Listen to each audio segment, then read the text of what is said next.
Hi and welcome. My name is Christian and this is Quarantine Games. Instead of me doing a hero analysis in the beginning of each of my Marvel Champions videos, I thought we should do a hero review instead of each hero. Let's get to it. This is Iron Man. A few things you have to take note of when you're playing Iron Man is he really needs his suit. Otherwise you won't have as many cards when you're in hero form, and when you don't have a lot of cards, you don't have a lot of options.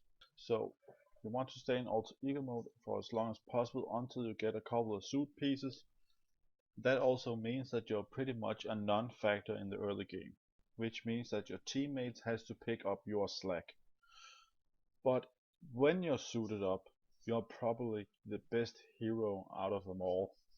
The question is, do you get your suit in time before the villain wins? Another thing is he really needs both energy and science resources. Science resources is there to give you the aerial trait through your rocket boots, and the energy resource to help to get the repulsor blast to deal maximum damage. Let's look at the hero to see what he can do. First we look at his alter ego, which is Tony Stark. He has recovery 3, he has 9 hit points, and his hand size is 6. He also have a futurist action. You get to look at the top 3 cards of your deck and you discard 2 of them and keep 1 in your hand. This is exactly the kind of action you want when you have to build towards something. This also helps getting your setup cards, so it's easier to get your suit out later on. Then there is Iron Man. He has 2 thwart, 1 attack and 1 defense. Those are not particularly great stats, except for the 2 thwart, which means he really needs his upgrades or event cards to do everything for him except for thwarting. Also, when he's in Iron Man mode, he gets +1 hand size for each tech upgrade on him, to a maximum of 7. Normally he only have a hand size of 1, which is incredibly bad. That just means that you have to stay in alter ego mode until you get like 4 upgrades on him. It is possible to do that in round 2. Well, then we have to look at his upgrades. The first thing we're gonna look at is the Arc Reactor. It costs 2 and it has a hero action when you exhaust Arc Reactor to ready Iron Man, which means that you can either attack for 2, thwart for 4, or thwart for 2 and attack for 1 in the round. You can also defend and then ready and then still do something. Even if you get exhausted or stunned or confused, you can still do something in the round. This is probably the best action a hero can do, is to ready themselves. The next upgrade is not that special, it's the Mark V armor. It costs 3 resources and it gets you 6 health. Nothing really special. We love health. Without health points we are dead and then we can't win. And the next upgrade is the Mark V helmet. Cost 1 and has a hero resource when you exhaust the helmet to remove 1 threat from a scheme, or each scheme if you have the aerial trait, which also solidified the point that Iron Man is a thwarter, not an attacker. Well, the hero isn't. This is the first card in the Iron Man deck that benefits from the aerial trait. The next upgrade is the powered Gauntlet. These are your main damage dealing cards in your deck. They cost 2 and it's in hero action. You exhaust the Gauntlet and you deal 1 damage to an enemy, 2 damage if you have the aerial trait. There's 2 of them in this deck, which means that you will always deal 2 to 4 damage when you have both of them on you. The last one is your rocket boots. They cost 1, you get 1 hit point, and it has a hero action where you can spend a science resource to gain the aerial trait. You also have 2 of them in this deck and they also grant you a science resource, so they can use to pay for the other. I like to play both and have something that grants me the energy resource. It could be the Quinn Carrier, which grants you a wild resource every turn. Now we get to talk about one of his signature supports. I think this is the support that complements the hero's ability and playstyle the most out of all the signature supports out there. This wouldn't work on other heroes, but it works terrific on Ironman. Just for example, if you have like maybe 2 rocket boots on hand, and that's all you have, you could pay for one of the rocket boots with the other, exhaust the tower, get the other rocket boot back. So don't be afraid to use your tech upgrades to pay for other tech upgrades. As long as you have the start tower or get it down this round, you can get it up again. The other signature support is Pepper Potts. She costs 3 and she just grants you resources. She generates the resource on the topmost card in your discard pile. This works also on double resource cards. So just for example, you have energy and you have 2 gauntlets in your hand, and you also have pepper pots down on the table. You play one of the gauntlets with the energy, and then you exhaust pepper and play the other gauntlet from your hand. And now let's look at some of his events. He only has 2 kinds. Both of them deals a lot of damage. The first one is the Repulsor Blast. It costs 1. It has a hero action.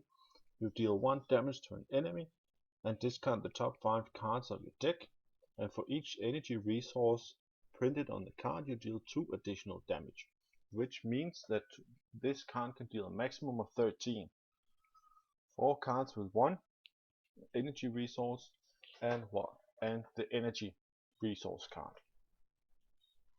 This is probably your best card for dealing damage, and also well, I play it like that. If you can't discard the top 5 cards, you don't deal damage, because I have a background in Destiny, and if you can't do Y, you don't get to do X. I can be wrong on this.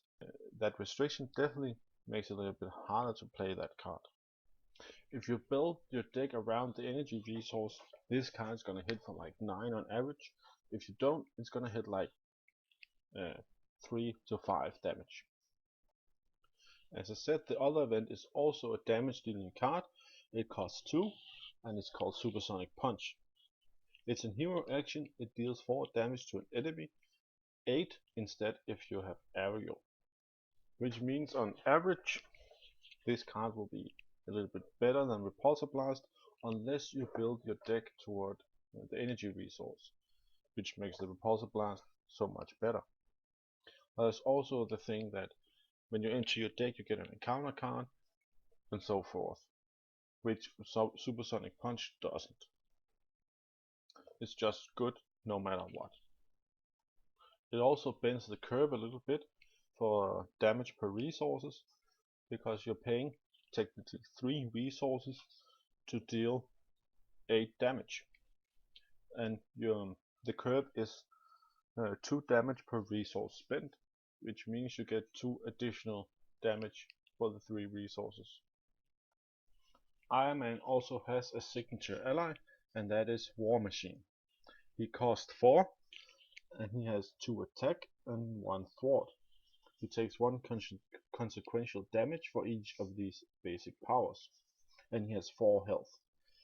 He also has an action where you have to exhaust War Machine and deal 2 damage to him and deal 1 damage to each enemy.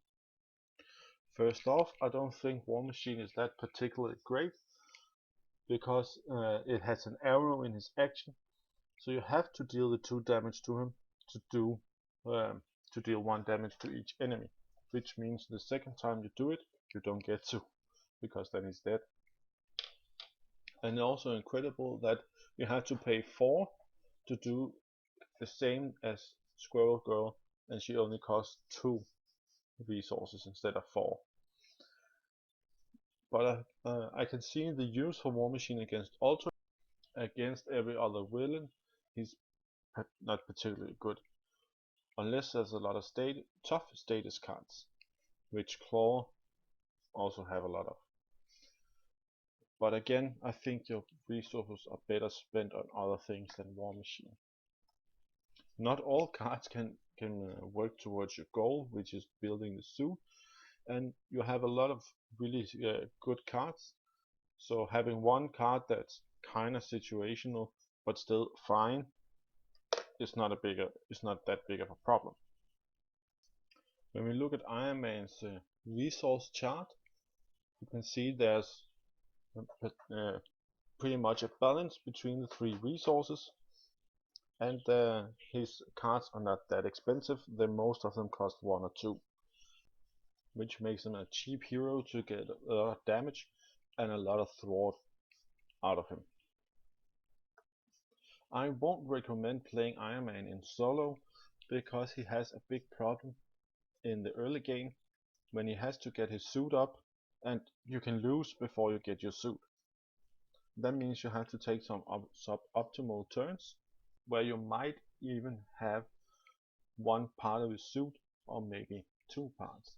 So you only have 3 cards when you're in hero mode, which doesn't bring you a lot of options and doesn't really help you getting towards your end goal, which is all your suit parts, and then just playing Supersonic Punch and Repulsor Blast and the other attack events you put in your deck. Which is why I will only grade Ironman A-. He might even be an A, because he has some deficiencies in the early game and is pretty much a non-factor. You're gonna be really annoyed when your teammate is playing Ironman, because all the cards and discounts you can dish out, you have to give to the Ironman player, because as soon as Ironman is up and running, you don't have a serious threat problem. Then you love the Ironman player. Dealing around 20 damage per round and removing around 5 to 7 threat is amazing. And as always, I have created a deck to play in solo, even though I don't recommend it. I've chosen protection because it gets a lot more answers to the amount of damage it's going to take, and also the protection deck also kind of chips away at the health of the villain or even the minions, and also it has a lot of upgrade cards and a lot of support cards that really helps Ironman just continue playing Repulsor Blast, Supersonic Punch, and so forth. In this deck, if you get everything out except for War Machine and Nick Fury, we only have 5 cards that doesn't have an energy resource. And I also cheated a little bit because I included some cards from the Doctor Strange deck, but if you're playing on Tabletop Simulator, the Doctor Strange hero pack is already there, so you can include him in your deck. For the rest of you that don't have this Doctor Strange yet because it's unreleased, I will recommend trying some other things. The cards I'm talking about is unflappable, and it's the Night Nurse. I don't think it's anything, an Iron Fist, of course. And if you don't have the Black Widow expansion yet, the Queen Carrier can be replaced by Enhanced Awareness. I think it's worse than the Queen Carrier, but it is what it is. If you are creating a deck for Ironman in solo, I will definitely recommend including the Queen Carrier. It can both generate the science resource, and it can also generate a lightning energy resource, which is also great with Nova, which I will also include in all my Ironman protection decks, because you're playing towards the energy resource, and Nova lets you deal 2 damage if you spend an energy resource when you're attacked. Also included Preemptive Strike to further minimize the damage you take. And as you know, Ironman is just a thwart machine. He doesn't have a problem with that at all. He has a problem with attack. So you have to include a lot of cards that deal a lot of damage, and also some allies that can take that damage away from Ironman. But that's it. You can give this deck a spin if you want. Again, I won't recommend playing Ironman in solo, but if you're lucky to get your suit up fast, you're gonna wreck some face and it's over in a heartbeat. But that's it for me, and that was Ironman. I'm Christian, and this is Quarantine Games, where we are staying inside even though it's beautiful weather outside. I'd rather go and play basketball. See you next time around.